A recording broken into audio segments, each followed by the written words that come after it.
What's good, Boxing World? Is Zeb, your host of On the Ropes. I should have all the technical difficulties out the way. Tonight, I have another special guest coming in the sport of boxing for women. Uh, Seven division world champion, 9-time world champion, Amanda Serrano will be on tonight. So I'm just waiting for Coach and her to come in. Then I can bring them on.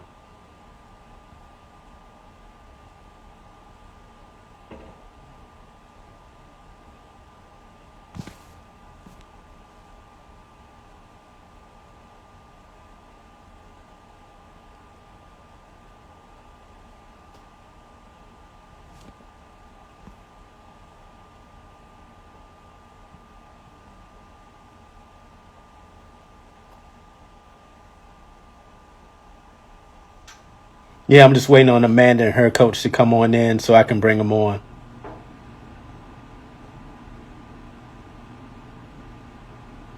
Appreciate it, Lito. Appreciate it. Appreciate it, man. Just trying to work hard. Okay, I see.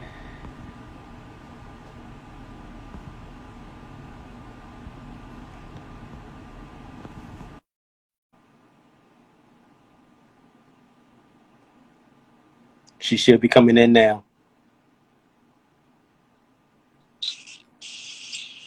Amanda, how are you? Hi, can you hear me? Yes, I can hear you. Can you hear me? Yes, I can. How you doing? I want to give a proper introduction. Right now, I have the 9-time seven division world champion Amanda Serrano. How are you today? Good, good. And you guys? Let's let's jump right into it. Talk about life growing up in Brooklyn, New York. Oh, it was same old growing in like anywhere else, any other place. I mean, it was pretty cool. Always family orientated, and yeah, it's awesome. I still live in the same house that I did since I was a baby, so it's awesome. Now, you're originally from Puerto Rico. When did you actually move to Brooklyn? When I was a baby, I was sorry about that. I was actually a couple of months old, and then my parents bought the house that I live in today. So still With you here. still living, with you Huh? still living in Brooklyn today, have you seen the many changes that have taken place as Oh far as my, gentrification? definitely. My block used to be mainly Latinos. Now it's just a whole bunch of different genders. I mean, not genders, different races. And I used to be able to find parking on my block every day. Now, thank God I have a garage. I had to park my car in the garage, but it's been really different. But it's exciting to see new people come in and see the new buildings that they build in. It's pretty awesome. Now, as a child, did you play multiple sports? No, not at all. And boxing is the only sport I've been into, and I actually done. I mean, you don't play boxing because boxing is not a sport you play, but it's boxing is the only sport that I've actually done Because or do. you actually started boxing at 12, but then you No, you you stopped. well, I mean, I've been in boxing since I was 12 years old. My sister, when she started, I was 12 years old. And I used to go to the gym. Actually, my first job was at the gym. I was a babysitter, so I seen her progression and how she started, and I I did it very little. Like my trainer, he used to have like it was called Saturday Raw, where everybody used to just spar. Like he didn't care if you didn't train or not. So he put me in there twice with two girls and two different times, and I actually did really good with the girls, and it lasted one round. Then he put me in there with a boy my age, and it was a different story. It was different, but a boy versus a girl, and he kept throwing punches, and I end up crying, and I was like, I don't want to do this. Get me out of here. And Jordan told me, well, don't you ever ask to box again. And I say, you got that, buddy. I won't do that to you or me. And then when I started at 18, at 18, I was like, listen, I signed up for the Golden Gloves, and that was the end of that. Now, how did your parents feel about you boxing at the time? Well, they're already used to my sister fighting, so they really didn't want me to fight. They saw my trainer. They're like, "No, please, not my little one. I want her go to college or become something. And I really wanted to do it. My dad's always been supportive, and he used to come to my fights. But it took, actually, I think, maybe in my teens, I would have to say maybe like 14, 15 fight, my mom actually came to my one of my first fights. I mean, if it was televised, she would watch it barely through one eye, but to actually have her there in person, I think I was already a world champion already. So Actually growing up, what were actually your hopes and dreams growing up? Did you actually, always did you have other dreams besides boxing? no, actually, I didn't, because I started so young. I mean, I had graduated high school early, and a year and a half earlier than I was supposed to.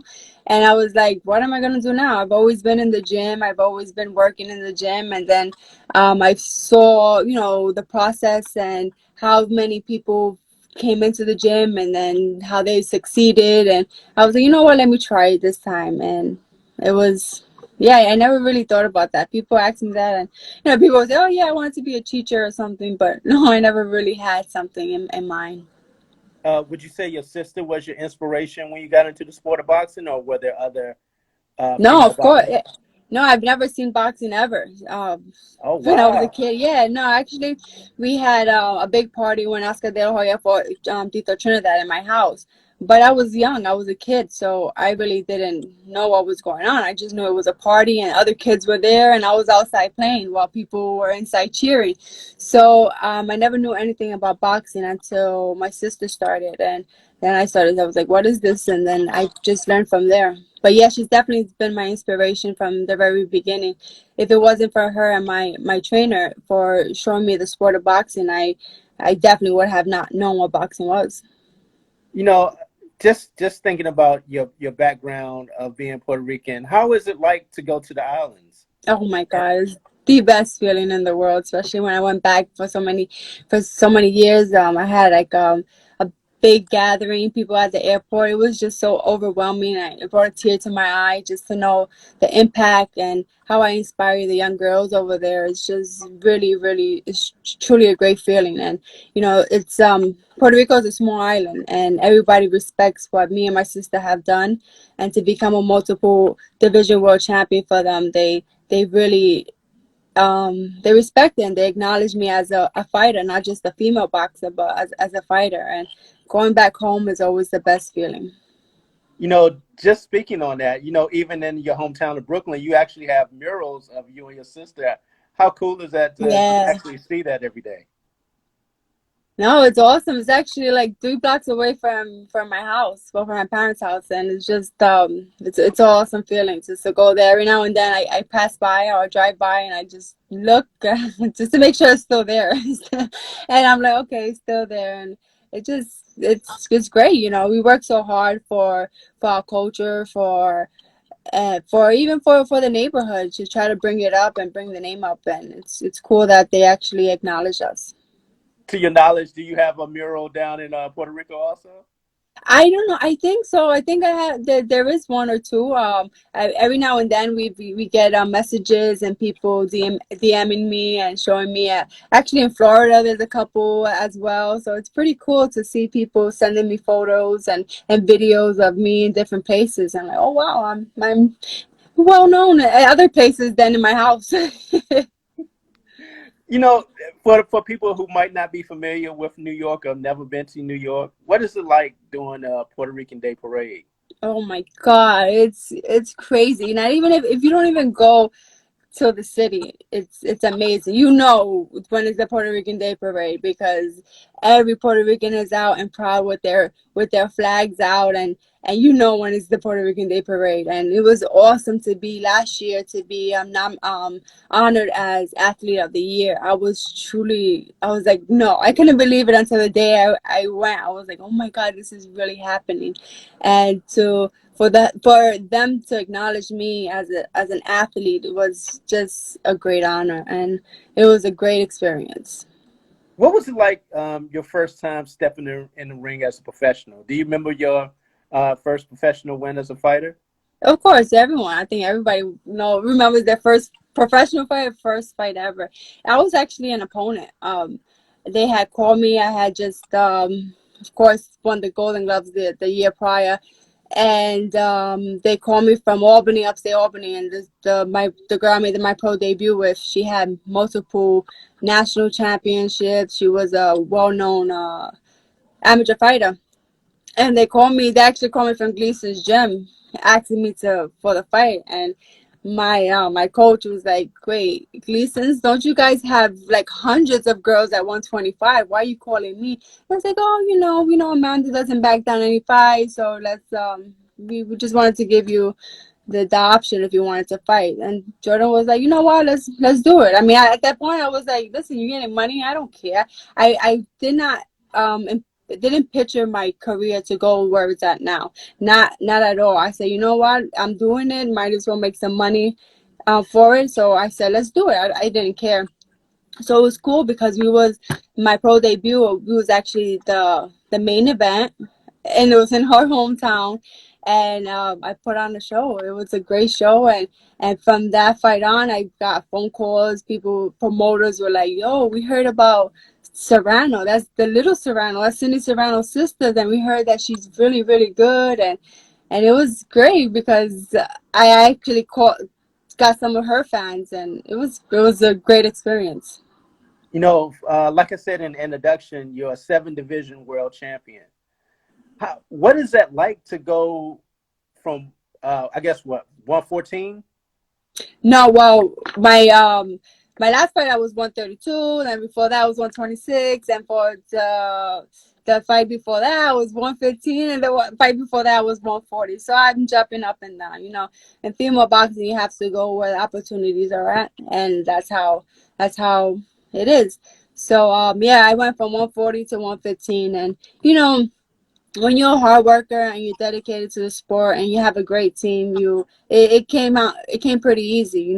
I made 118 pretty easy, and then my coach said, "Oh, I actually made 117," and he threw it in there. He threw it in. He said, "Hey, 2 more pounds won't be that hard." And I looked at him. I said, "No, relax, relax."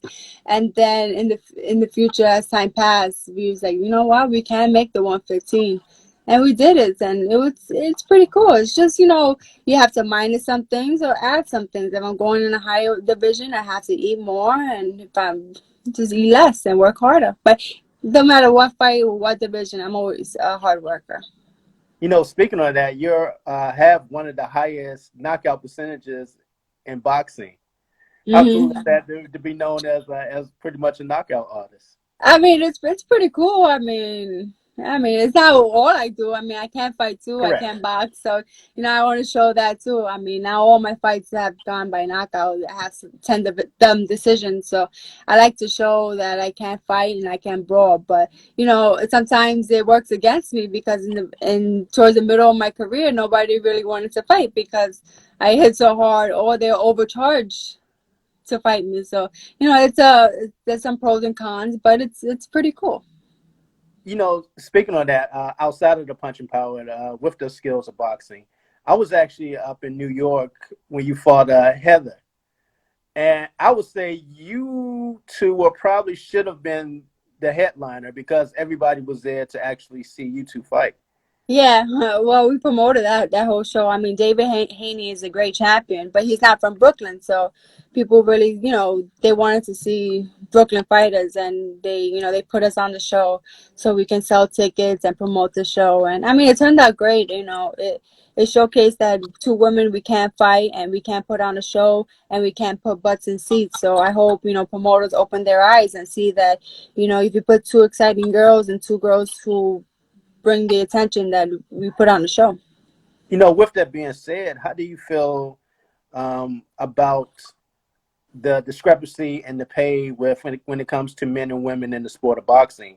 Like you And said, you were the ones who actually put the butts in the seats that night. I actually sent you that picture that I took, but the crowd was actually just mm, focused in on you coming into the ring. yeah, that was awesome. Now during these times, I actually saw the other day. I was watching a clip of it, and I was like, during this time, I'm so happy and I'm so blessed that we've got to experience that because now with coronavirus, God knows when fighters are actually gonna get to hear a crowd. So I'm just like, oh wow, that was awesome to have that feeling. But yeah, the pay difference. I mean, we can't cry enough. You can hear us crying enough, all female fighters. But I mean, it's getting up there. It's a lot better than it used to be. But you know, you just gotta continue to work hard and break these barriers and just do what we do and fight hard. How frustrating was that? Because I think you fought for the WBC title for what, $2,000? No. That well, I mean, I have for for bad money, but no. I have for a girl who became the WBC champion. For Puerto Rico, and I fought her for $1,500 twice. You know, she became champion afterwards. But yeah, no, I mean, I fought for peanuts. I mean, considering 4 world title fights, 4 multiple division fights, and you know, it's still not up there. But you gotta continue to fight hard. How do you think that would change in the future I for don't the know. young? I'm It's sorry. it has to do no, it has to do with the promoters believing us. I mean, there are some promoters out there that definitely are helping out. Like a couple of fights that I have with the zone, and it's just depending on the networks too who wants to put up the money. A lot of these people don't want to put up the money, so it's just finding the right people behind backing us up to pay us what we deserve. Speaking of the COVID-19 and the coronavirus, how much of a setback was that for you in your career? Yeah, it was a big setback. I tell my trainer all the time. I say, "My God, I could have been the undisputed champion right now." Joking around, but you know what? Everything happens for a reason. I don't get upset. You can't dwell on the past. You have to just keep moving forward, and we just continue to train as safely as we can, and just go out and be the best that we can, and just hopefully I get another fight by end of the year. I mean, I'm itching to get back in there. You know, I love to fight, and it's just, yeah, just waiting to get that phone call. With that being said, do you have an idea of who you might be fighting before the year is out? Because at one point in time, you were on the path to fight Katie Taylor. Mm-hmm. But what happened with that process? That process was the whole. People don't understand that process was the whole thing from leading back to when I started with the zone and Matchroom. We had we had a contract with the zone and Matchroom, and it was like a 3 fight deal. Being the last fight, my third fight being with Katie Taylor. But when that happened, then she opted to go to 140 and win the title. Win the title there, and then we decided next year, and then we had to sign multiple contracts for that fight. Even the week of the fight that I fought Heather Hardy, they were threatening me, oh, if you don't sign the contract for a certain amount for Katie Taylor, which the amount wasn't even no a good amount, but I said, I want to fight. I want to take the fight. If you don't sign that contract, the year prior, I fought Heather in September. We're not gonna. We don't need the Heather Hardy fight. We'll take you out. So I'm like, so I was like, okay. So my lawyer got involved and all this stuff. So I had to sign that contract to even get the fight with Heather Hardy. And then when I fought in Miami, that's when they early this year. They said if I go to Manchester, will you take more money if you go to Manchester? And I said, sure. It's the same girl, same title, so I don't care. I will take a couple $100,000 more to go to Manchester and fight. Then this whole thing happened, and then I didn't even know the fight was off May 2nd. I found out through Twitter. Oh, and wow. and yeah, they never called us, my promoter or any, no one contacted me. I found out through Twitter that the May 2nd fight was canceled and pushed to July 4th.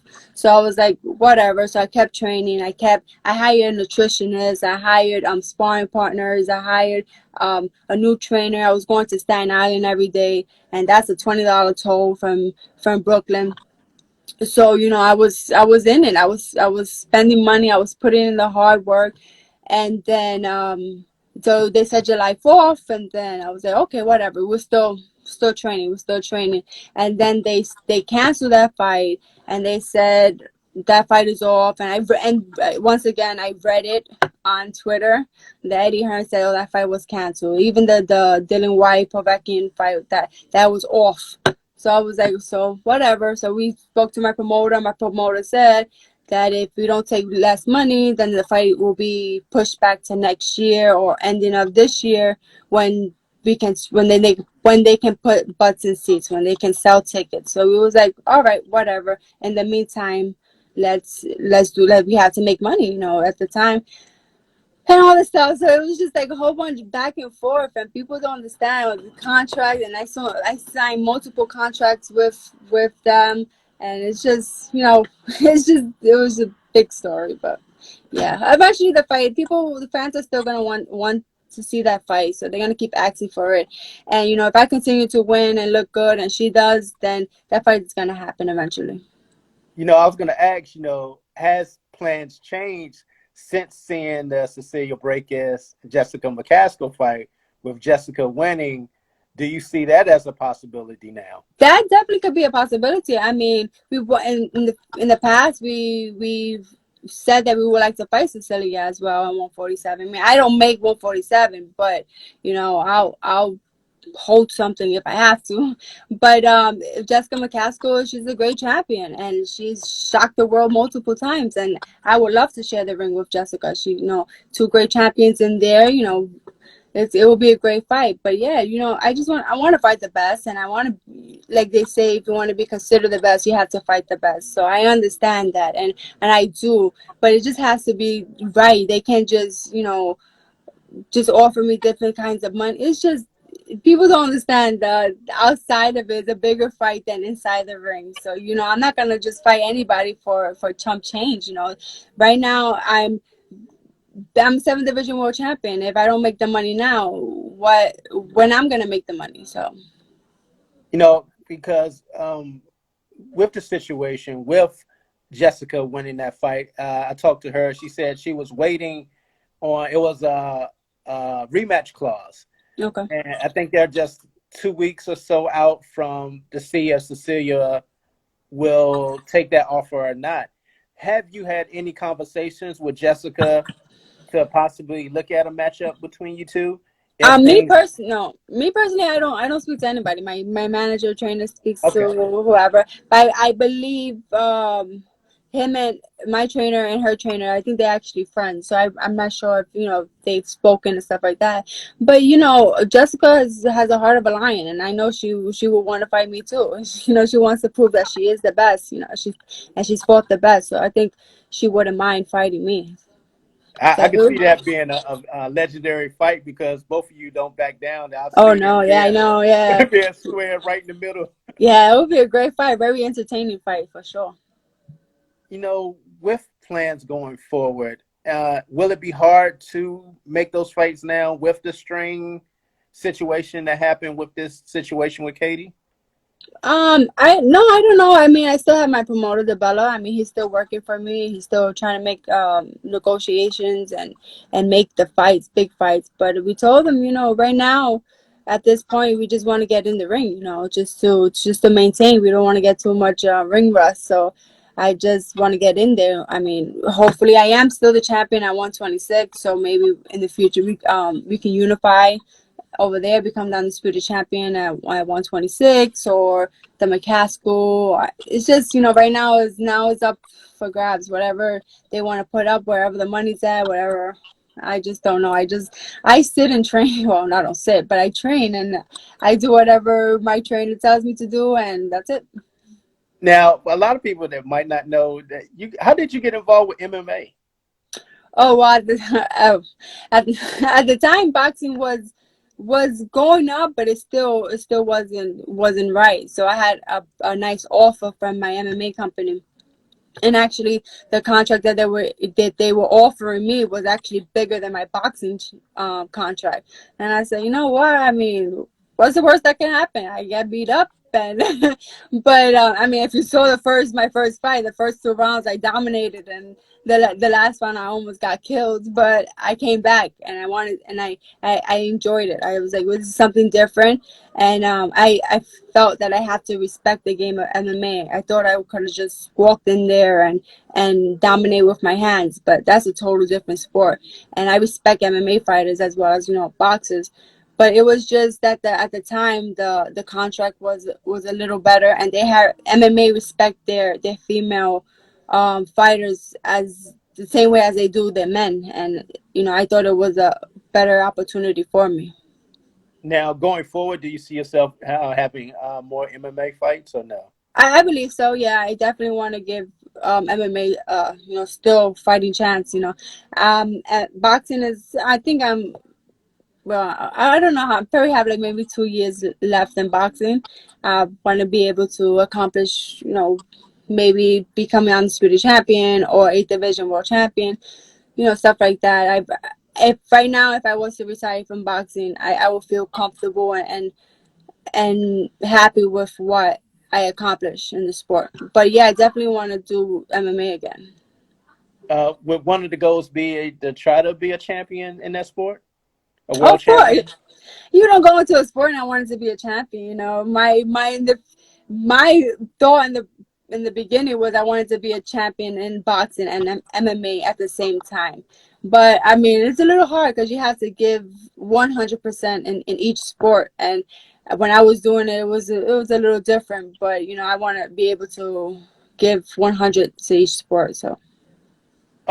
Would you say you're a gladiator at heart?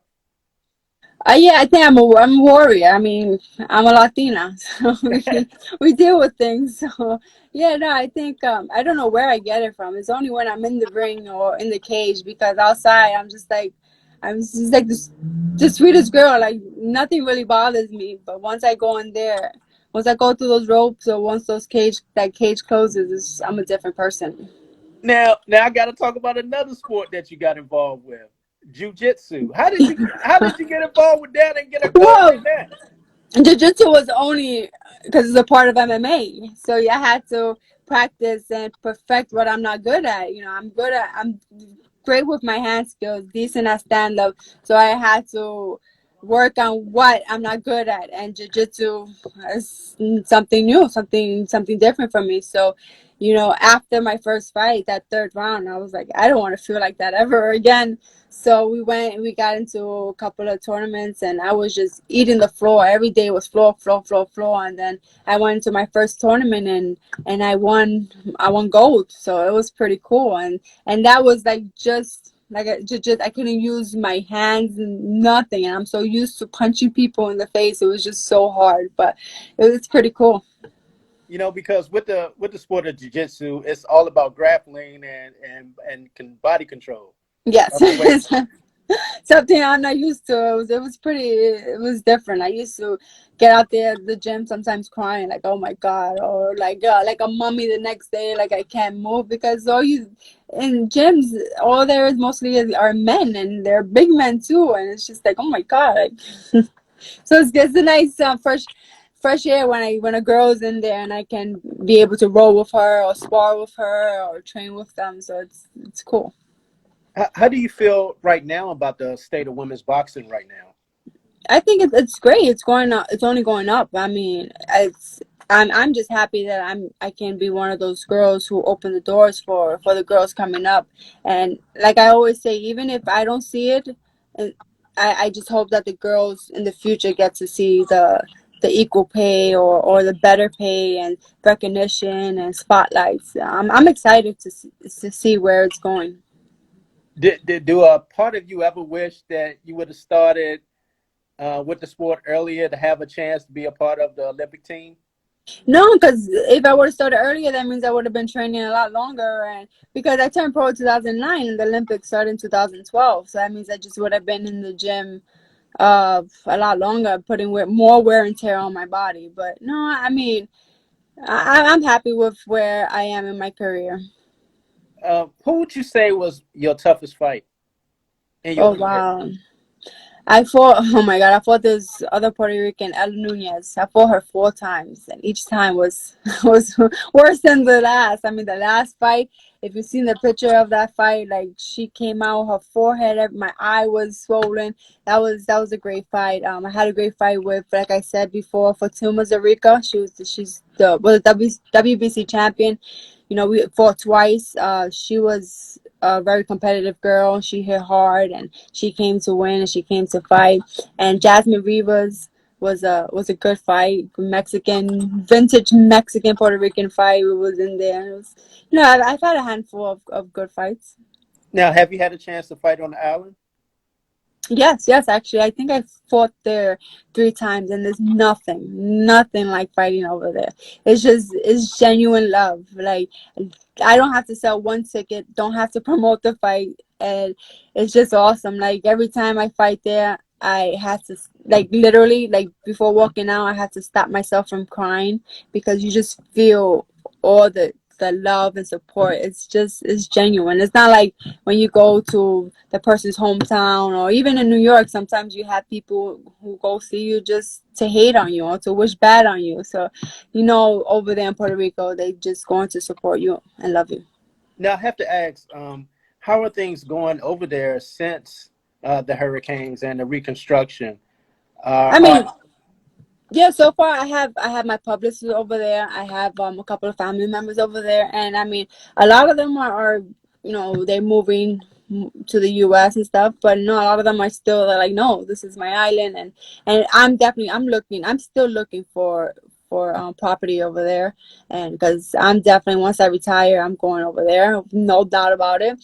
But yeah, everything is good. I mean, it's slowly because we was having earthquakes like every day for months, and so little by little. I mean, but we're strong people, and we determined, and we're gonna get our island back up in no time.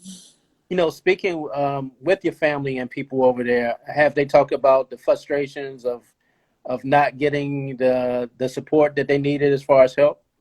I mean, of course, even the people over here don't, they get frustrated too because that's their island. Even though they're not physically there, that's their pride, that's their love, and it is frustrating. And they always, you go, what can you do much? I mean, just continue to fight and try to get it better.